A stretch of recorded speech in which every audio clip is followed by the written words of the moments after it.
Now, I don't know about you guys, but I feel like the way Jon Jones retired is the most Jon Jones way ever, if that makes sense. I mean, total embarrassment, disgrace, and literally going out of the sport with the way that he's known to carry himself throughout the sport. So the leaked body cam footage has been out floating the internet of Jon Jones' recent allegations. At this point, is no longer an alleged allegation anymore. It's kind of concrete because everything is on video.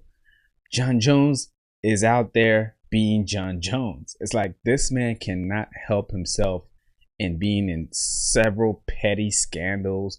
It's not even like something badass, you know. The allegations he gets himself in, the scandals he involves himself in, are like petty type scandals, like low life teenager college students with no hopes or dreams type scandals. It's disgraceful.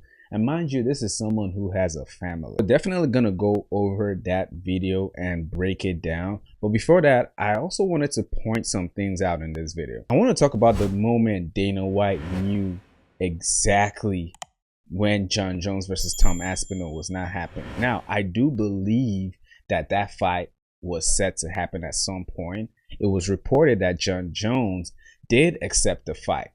If you guys remember, there was a time Jon Jones said he needed 6 months to prepare for Tom Aspinall, which was absolutely ridiculous. He backed out because he was scared to lose to Tom Aspinall. And honestly speaking, I don't think Jon Jones was scared of Aspinall. I think he's just such a narcissist. He was scared of the potential possibility of losing to Tom Aspinall, which will somehow, you know, tarnish his legacy a little bit. He's already quote unquote undefeated, so he wanted to go out that way. He didn't really have anything to prove, and I agree with that. But the issue is he was holding the belt. Let's go over when it was clear that Dana White knew that fight was not happening. When Dana White announced a series of awesome fights, you know, DDP versus Hamza Chimaev, Islam Bekele the lightweight belts, moving to welterweight to face JDM, Charles Oliveira versus Ilya Tuporia. Awesome fights, right? But fans were not satisfied. All we wanted to know is Jon Jones versus Tom Aspinall set, or is it not? Someone asked Dana White in his Instagram live, and look at how Dana White responded to that question. Tom Aspinall, I didn't read it. I told you guys already, we'll get Aspinall versus Jones done. Jon Jones versus the heavyweight fight will happen. Just relax. I'll announce that soon. I mean, Jon Jones versus the heavyweight fight will happen.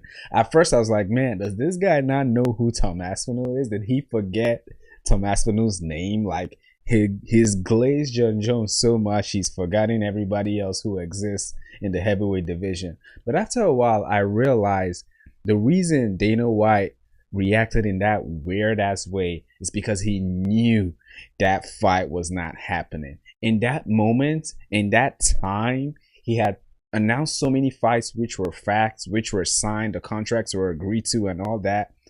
That one statement he made was total bullshit, and his body reacted to the bullshit that was trying to come out of him. Pause. You see what I'm saying? Like Jon Jones, his body was rejecting the bullshit. And Dana White could not even bring himself to sell that fight was happening. And I really don't blame him. I know he tried his best to make this fight. I know the UFC desperately tried to make this fight. Tom Aspinall himself has said the same thing. Most of the blame is on Jon Jones, stringing everybody along, stringing Dana along at some point. But Dana definitely has a lot of responsibility in this whole debacle. Now, in this other clip, it's so clear that Dana forgot how much he's been promising this fight. It's like he wasn't expecting people to keep asking about the fight. Just look at his reaction when being asked about Jon Jones versus Tom Aspinall. What's that? Like, in your gut, do you think that fight will ultimately end up happening? Yeah, I mean, I've been saying it since the beginning, and Jon Jones agreed to do the fight. So Jon Jones was offered the deal and accepted the deal. I mean, it's almost like he wasn't even believing what he was saying. Like, yeah, was that? I mean, Jon Jones accepted the deal.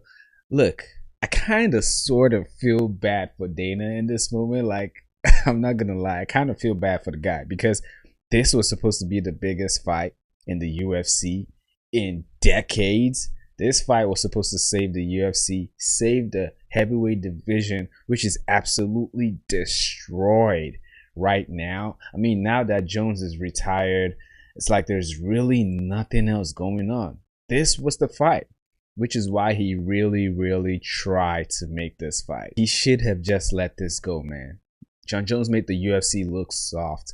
Champions have been stripped for less, but they kept stringing us on, and it just came back to bite him really hard. I'm also gonna look at the moment that it was announced that Jon Jones retired. I mean, this is the most underwhelming, random, uneventful, blah type announcement I've ever seen in anything, any sports. It wasn't like no celebration, no big announcement, nothing like that. Let's go ahead and look at how Dana announces Jon Jones' retirement. You set the timeline for Jones, 2 weeks to decide what to do with the title, whether it takes the fight or you're going to strip him. What do you think is more important, to keep the belt there so he can uphold his legacy, or we move the heavyweight division, take the title away from him? Jon Jones called us last night and retired. Jon Jones is officially retired. Tom Aspinall is the heavyweight champion of the UFC. Thank you very much. Damn. I mean, look at Dana's face. He is so mad. Like, first of all, he didn't even come out to make this announcement, right? It's like it was just a behind the scenes type information. He was asked a question regarding that fight, and then he said, oh yeah, by the way, Jon Jones is retired. Tom Aspinall is the new champion. It's like, what? How is the heavyweight champion retired and we're getting this announcement at a random post-fight conference in Azerbaijan? It's not even like that was the first thing he came in there to announce. He had to be asked about it. It's so I really can't believe this is how this whole saga ended. Now, if you've been watching this channel for a while, you know that I've been saying this since the beginning. Jon Jones did not want to fight Tom Aspinall. It was so clear. I mean, the guy gave at least 10 excuses on why he didn't want to fight. I'm not even going to bother listing them. I'm going to link the video in the description below this video. You guys can check it out. These are facts. At least 10 different excuses on why he didn't want to fight Tom Aspinall. So it's obvious, right? And honestly speaking, the people I blame the most are Jon Jones supporters, Jon Jones glazers, Jon Jones fans. You guys kept enabling this guy, kept excusing everything he does, kept excusing the bad behavior, his privileged attitude, feeling like he shouldn't be asked to fight the interim champ, putting up stupid ass hypothetical matchups in order to duck the interim champion, supporting the fight between Jon Jones versus Stipe Miocic, which was an absolute waste of time. I mean, the moment that Jon Jones got injured, that fight should have been canceled and never set up, especially with the fact that an interim champ was already there, Tom Aspinall. That fight was an absolute disgrace and a total waste of time. Now, of course, like, it's not bad enough that Jon Jones had this underwhelming retirement, which, by the way, he posted a long paragraph of his retirement on Twitter, which if you want to check that out, go ahead. It's so underwhelming, so uneventful, so random, and everybody was like shocked. And I was like, bro, I've been saying this shit. But it turns out it was deeper than that. Jon Jones' new allegation dropped. By the way, guys, please go ahead and like this video if you're in this part of the video. I really appreciate it. But let's go ahead and go over the body cam footage of Jon Jones' new scandal. Now, I'll say this is by far not the worst thing Jon Jones has done, but it's by far the weirdest thing that Jon Jones has done. I mean, I've gone over the article, I've read everything about it, and I'm still just confused on this whole situation. Of course, Jon Jones has this habit of entering into trouble or getting into a car crash and just running away, leaving everybody, leaving the victims away, leaving his co-conspirators away, and just dashing. On one hand, it's kind of smart because he can run away and sober up and they can't catch him in the moment. On the other hand, it just shows how much of a piece of shit John Jones is. But is the car drivable? No, man. So, airbags are deployed. That's an automatic and operable. Okay. So I got to tow the vehicle, man. I mean, they pull up to the car. It's a random woman. Mind you, it's not John Jones' wife or fiance. You know, John Jones has a woman who a ring is on her finger, be it wife or fiance. He has a family. But this is a random woman in this car right now. I mean, absolutely disgraceful. She's obviously severely intoxicated. Apparently, she was on mushrooms and drank a lot at John Jones' house, and he was driving her car and he crashed and then ran away. You can hear her voice, which tells you the state of mind that she's on. Oh yeah, of course. Apparently she's half naked, which is part of the reason why this is being censored right now. She's literally not wearing anything below her waist. Absolutely weird.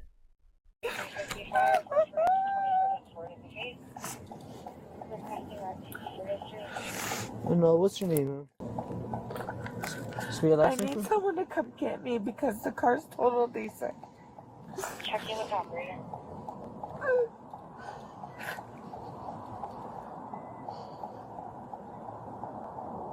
Huh? Are you gonna be able to come get me and help me because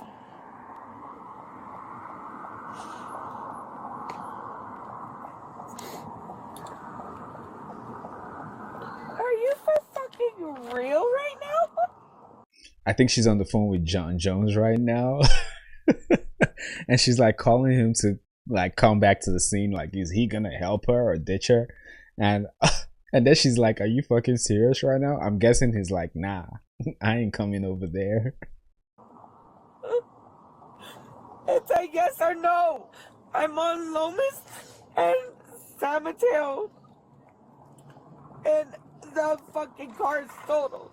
It's a yes or no. Are you coming to help me, motherfucker? Man, this shit is funny and sad at the same time, because obviously he left her distressed and the cops have pulled up on her and he's like, nah, I'm not coming back there. She went from laughing and now she's crying. Please talk to him. Please talk to him. Okay, now she's handing her phone to the cop to talk to John Jones. You guys pay attention to this part. This is a friend that's a friend of mine. Hello, who am I speaking to? What's your last name, first name?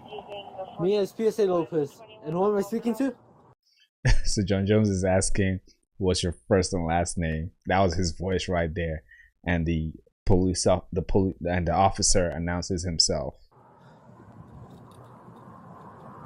Calling for my official self. On my please. So John Jones is obviously intoxicated as well because he mumbled a lot there. What's your name? PSA Lopez. With the Albuquerque Police Department.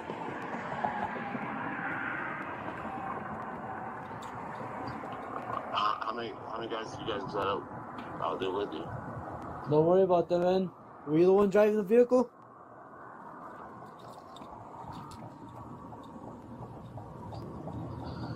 My brothers detect the dreams systems and the cell phones. Yo, John Jones is gone, bro. He can't even answer the question. He's saying random stuff. He's all slurry. Just freaking embarrassing. Who's the one driving the vehicle? The cell phones. He was the one driving the vehicle.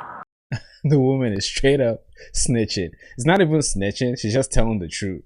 First of all, you cannot be driving a vehicle, get in a freaking car crash, and then abandon the woman. And she's like, yeah, he was the one driving the vehicle, since he doesn't want to answer. They slit throats. They're the most evil people you'll ever meet. That's John Jones. He says something about her type, the type of girls are the most evil people you ever meet. So freaking random. And she's like, that's John Jones. John Jones? It's so obvious that the officer knows who John Jones is. You know, of course he's a popular guy, but trust me, he's an absolute menace in Albuquerque. I'm so sure every police officer knows who John Jones is. He was the one driving the vehicle. But they don't waste their cases with just killing you or petty crimes. But they definitely listen to conversations like this, and some of them are bored enough to kill you. What the fuck was that? Let me rewind that a little bit. Just killing you or petty crimes. They don't waste their cases with just killing you or petty crimes. But they definitely listen to conversations like this, and some of them are bored enough to kill you. They don't use petty cases to kill you on petty crimes, but some of them use conversations like this out organized to kill you. So I think this is the moment where John Jones is actually threatening the officer. I don't even understand what type of threat that is, but he's pretty much sending threats to the officer. Absolutely embarrassing. To kill you. Because they listen. And they teach me, maybe a man when I wake up. So, listen to me, man. He's making threats, and if he's making threats, I gotta call an officer out here. Call him. So this guy is apparently not an actual officer. I'm not sure what the title is, but they pull up to the accident scene, and you just hear John Jones threatening to kill this guy, threatening to organize to kill this guy, like send a hitman or some shit. I'm not even sure what he's talking about. I'm not even taking him serious because he's obviously high out of his mind. But at the same time, you got to take him serious because this man is an absolute psychopath. All right. Super high, super drunk, words slurry, not making concrete sense, gets into a crash, flees the scene, abandons the woman that he's with, and then threatens the officer on the scene. That's John Jones for you, ladies and gentlemen. Well, guess what, dude? You won't be the first guy this year that I threatened. It's gonna die. He said, guess what? You won't be the first person I threatened this year. Yo, John Jones is absolutely wild. I don't know if you guys remember, but no, this was last year. He threatened the person who came to do a drug test on him. And, you know, he didn't even deny it. And I saw a lot of videos talking about how, oh, so allegedly he didn't do this, he didn't do that.